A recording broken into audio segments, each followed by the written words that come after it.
എല്ലാവർക്കും നമസ്കാരം. Welcome back to Niyans. കുട്ടികൾക്ക് സ്കൂളിൽ കൊടുത്തുവിടാൻ വളരെ പെട്ടെന്ന് തയ്യാറാക്കാൻ പറ്റുന്ന 4 തരം കറികളുടെ റെസിപ്പിയാണ് ഇന്നത്തെ വീഡിയോയിലുള്ളത്. ആദ്യം വളരെ പെട്ടെന്ന് തയ്യാറാക്കാൻ പറ്റുന്ന ഉള്ളിത്തോരനാണ്. ഇതെങ്ങനെയാണ് ചെയ്യുന്നത് നോക്കാം.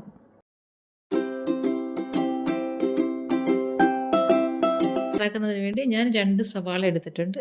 ഒരു മീഡിയം വലുപ്പത്തിലുള്ള 2 സവാളയാണ്. ഇനി അത് നന്നായിട്ടൊന്ന് തൊലി കളഞ്ഞ് കഴുകി വൃത്തിയാക്കി എടുക്കാം.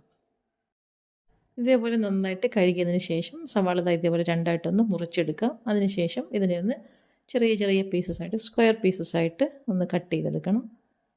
വളരെ ചെറുതായിട്ടാണ് അരിഞ്ഞെടുക്കേണ്ടത്. നമുക്ക് ഏത് രീതിയിലാണോ അങ്ങനെ അരിഞ്ഞെടുക്കാൻ പറ്റുന്നത് അതേപോലെ ഒന്ന് അരിഞ്ഞെടുക്കണം.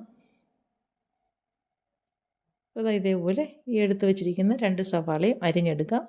നമുക്ക് ആവശ്യത്തിനനുസരിച്ചുള്ള സവാള ചേർത്ത് കൊടുക്കാം. ഞാനിവിടെ 2 സവാളയുടെ അളവാണ് പറയുന്നത്. അപ്പോൾ എടുത്ത് വെച്ചിരിക്കുന്ന 2 സവാളയും ഇതേപോലെ അരിഞ്ഞെടുത്തിട്ടുണ്ട്. ഇനി ഇത് നമുക്ക് തോരൻ വയ്ക്കാനുള്ള ചട്ടിയിലേക്ക് ആക്കി കൊടുക്കാം. ഇതേപോലെ ചട്ടിയിലേക്ക് ഇട്ട് കൊടുക്കാം. ഇട്ട് കൊടുത്തതിന് ശേഷം ഇനി അതിലേക്ക് ആവശ്യത്തിനുള്ള ഉപ്പും കൂടെ ചേർത്ത് കൊടുക്കാം.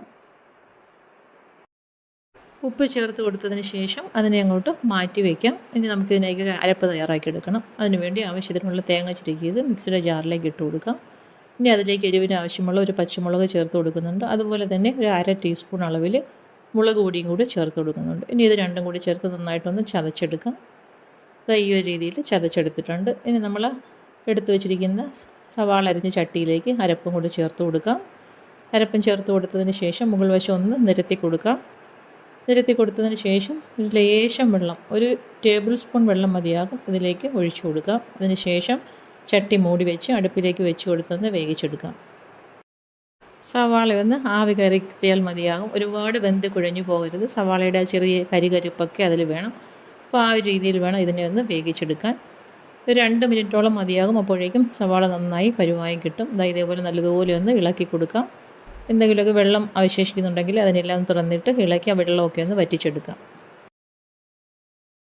ഇതുപോലെ തുറന്നിട്ട് നല്ലതുപോലെ ഒന്ന് ഇളക്കി വെള്ളമൊക്കെ വറ്റിച്ചെടുക്കണം. ഇനി ഇതിലേക്ക് ലാസ്റ്റായിട്ട് വെളിച്ചെണ്ണയും കൂടി ചേർത്ത് കൊടുക്കാം. കടുക് വറുത്തൊഴിക്കുന്നുണ്ടെങ്കിൽ കടുക് വേണമെങ്കിലും വറുത്തൊഴിക്കാം. ഞാനിവിടെ വെളിച്ചെണ്ണയാണ് ചേർത്ത് കൊടുക്കുന്നത്. അപ്പോൾ നന്നായിട്ട് വെള്ളം വറ്റി വരുന്ന സമയത്ത് ഇതിലേക്ക് ആവശ്യത്തിനുള്ള വെളിച്ചെണ്ണയും കൂടി ഒഴിച്ചു കൊടുക്കാം. വെളിച്ചെണ്ണ ഒഴിച്ചു കൊടുത്തതിന് ശേഷം വീണ്ടും നന്നായിട്ടൊന്ന് ഇളക്കി കൊടുക്കാം. നല്ല സൂപ്പർ ടേസ്റ്റാണ്. തോരനൊന്നും വെക്കാനൊന്നും ഇല്ലാത്ത സമയത്ത് സവാള കൊണ്ട് ഈ ഒരു തോരൻ വെച്ച് നോക്കും. നല്ല അടിപൊളി ടേസ്റ്റാണ്. വളരെ സിമ്പിളായിട്ട് പെട്ടെന്ന് തയ്യാറാക്കാൻ പറ്റുന്ന ഒരു തോരനാണ്. വേറെ പച്ചക്കറികളൊന്നും ഇല്ലാത്ത സമയത്ത് ഈ ഒരു രീതിയിൽ തയ്യാറാക്കി നോക്കൂ. ചോറിൻ്റെ കൂടെ കഴിക്കാനൊക്കെ നല്ല ടേസ്റ്റാണ്. അപ്പോൾ തീർച്ചയായും ഈ ഒരു തോരൻ ഇങ്ങനെയത് തയ്യാറാക്കി നോക്കിക്കോളൂ.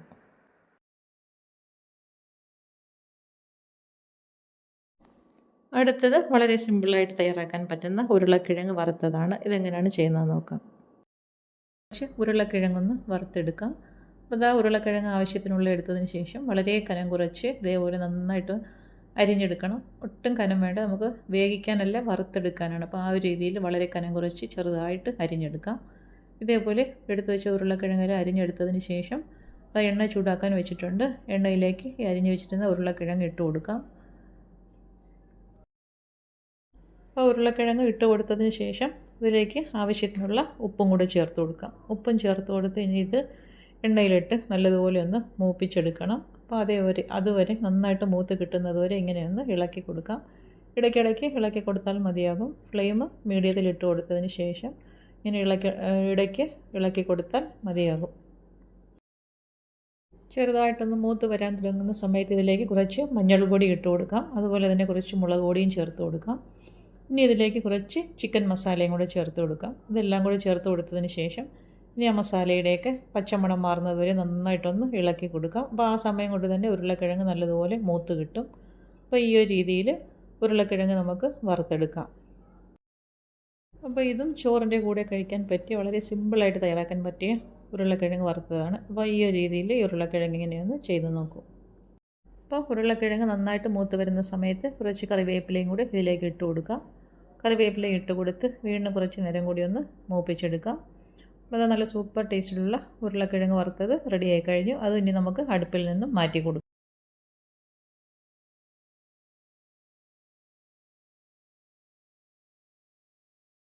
അടുത്തത് ബീൻസും മുട്ടയും കൂടിയുള്ളൊരു മെഴുക്ക് പുരട്ടിയാണ്. ഇതെങ്ങനെയാണ് തയ്യാറാക്കുന്നതെന്ന് നോക്കാം. ഇത് തയ്യാറാക്കുന്നതിന് വേണ്ടി നന്നായിട്ട് കഴുകി വൃത്തിയാക്കിയ ബീൻസ് എടുക്കാം. അതായത് ഇതേപോലെ ഒന്ന് ചരിച്ച് കട്ട് ചെയ്തെടുക്കാം. അപ്പോൾ സൈഡിലൊക്കെ നന്നായിട്ട് വിളഞ്ഞതാണെങ്കിൽ ഇതിന് സൈഡിലൊക്കെ നാര് കാണും. അതൊക്കെ എടുത്ത് കളഞ്ഞതിന് ശേഷം ഈ രീതിയിൽ അരിഞ്ഞെടുക്കാം. ബീൻസൊക്കെ അരിയുമ്പോൾ ഈ ഒരു രീതിയിൽ ചരിച്ചരിഞ്ഞെടുക്കുന്നതാണ് നല്ലത്. അപ്പോൾ എടുത്ത് വെച്ചിരിക്കുന്ന ബീൻസ് അത്രയും ഇതേപോലെ അരിഞ്ഞെടുത്തിട്ടുണ്ട്. ഇനി നമുക്കത് വേവിക്കാനുള്ള പാത്രത്തിലേക്ക് ആക്കി കൊടുക്കാം. അരിഞ്ഞെടുത്ത ബീൻസ് ഇതേപോലെ പാത്രത്തിലേക്ക് മാറ്റി കൊടുത്തതിന് ശേഷം അതിലേക്ക് ആവശ്യത്തിനുള്ള ഉപ്പിട്ട് കൊടുക്കാം. ഉപ്പിട്ട് കൊടുത്തതിന് ശേഷം അതിലേക്കൊരു 1/4 ടീസ്പൂണോളം മഞ്ഞൾപ്പൊടിയും കൂടി ചേർത്ത് കൊടുക്കാം.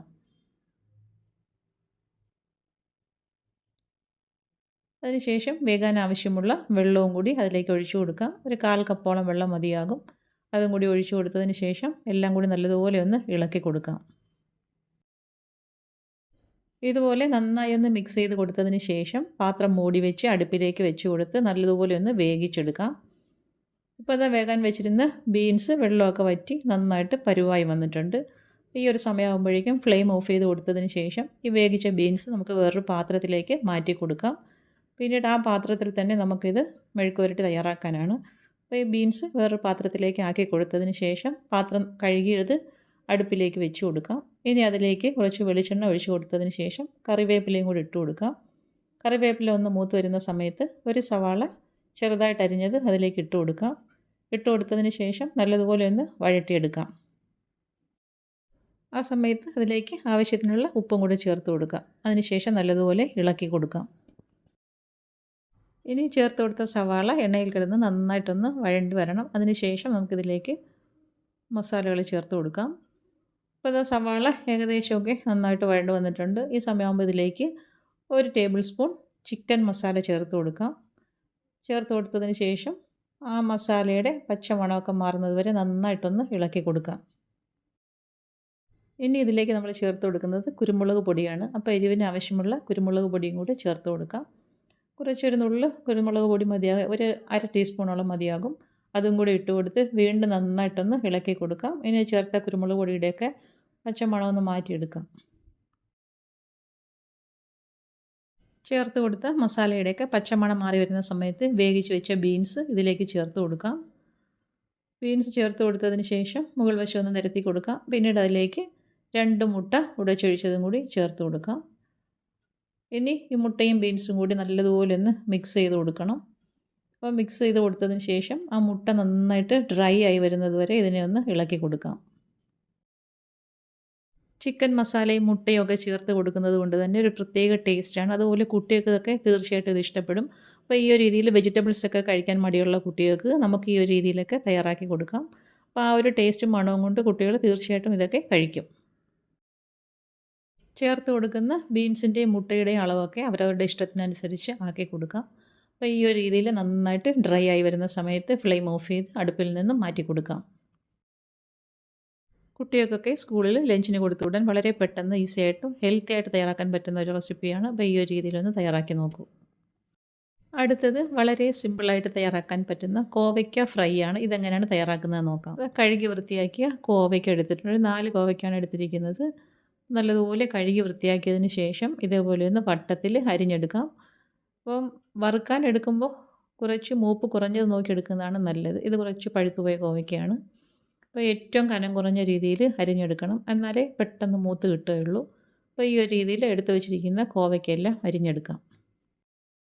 ഞാനത് വളരെ കനം കുറച്ചാണ് അരിഞ്ഞെടുത്തിരിക്കുന്നത്. ഇനി നമുക്കിതൊരു പാത്രത്തിലേക്ക് മാറ്റി കൊടുത്ത് മസാല പുരട്ടിയെടുക്കാം. അപ്പോൾ അരിഞ്ഞു വെച്ച കോവയ്ക്ക ഇതേപോലെ പാത്രത്തിലേക്ക് ആക്കി കൊടുക്കാം. ഇനി ഇതിലേക്ക് നമുക്ക് ആവശ്യത്തിനുള്ള ഉപ്പ് ചേർത്ത് കൊടുക്കാം. ഉപ്പ് ഇട്ട് കൊടുത്തതിന് ശേഷം അതിലേക്ക് ഒരു നുള്ള് മുളക് പൊടി ചേർത്ത് കൊടുക്കാം.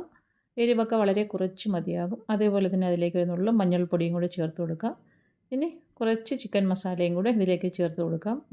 ചിക്കൻ മസാല ഇതിലേക്ക് ചേർത്ത് കൊടുക്കുന്നത് കുട്ടികൾക്ക് ആ ഒരു മണമൊക്കെ ഇഷ്ടമാവില്ല. അതുകൊണ്ടാണ് ചിക്കൻ മസാല ഇതിലേക്ക് ചേർത്ത് കൊടുക്കുന്നത്. അപ്പോൾ ആ ഒരു മണം കൊണ്ട് വെജിറ്റബിൾസൊക്കെ കഴിക്കും. അപ്പോൾ ഈ ഒരു രീതിയിൽ എല്ലാം കൂടി നന്നായിട്ടൊന്ന് അരപ്പ് പുരട്ടിയെടുക്കാം. ഇനി ഇതാ വറുക്കാൻ വേണ്ടി കുറച്ച് എണ്ണ മതിയാകും. പെട്ടെന്ന് തന്നെ മൂത്ത് കിട്ടും. വളരെ കുറച്ച് എണ്ണ ഒഴിച്ച് കൊടുക്കാം. അതിലേക്ക് മസാല പുരട്ടി വെച്ചിരിക്കുന്ന കോവയ്ക്ക ഇട്ട് കൊടുക്കാം.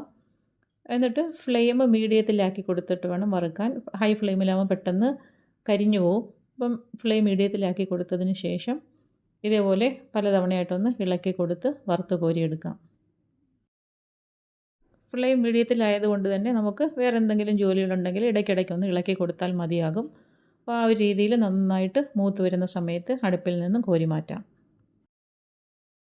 ഞാനിത് മിക്കവാറും തയ്യാറാക്കുന്ന ഒരു ഐറ്റമാണ് ലഞ്ചിന് കൊടുത്തു വിടാൻ വേണ്ടി. അപ്പം നല്ല സൂപ്പർ ടേസ്റ്റാണ്, കുട്ടികൾക്കൊക്കെ തീർച്ചയായിട്ടും ഇഷ്ടപ്പെടും.